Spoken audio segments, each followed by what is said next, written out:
What's the meaning of calendar year?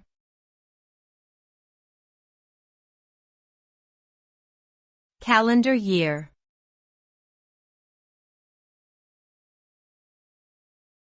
Calendar year.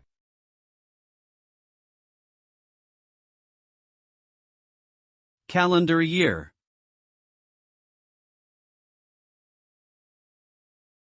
Calendar year.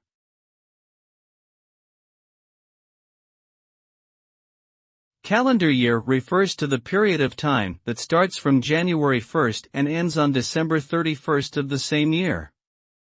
It is also known as the fiscal year or the financial year, and it is commonly used for accounting and taxation purposes. By using a calendar year, individuals and organizations can keep track of their financial activities within a fixed period, which helps them to plan and manage their finances effectively. The concept of calendar year is widely used in business, government, and various other fields where the tracking of financial activities is necessary.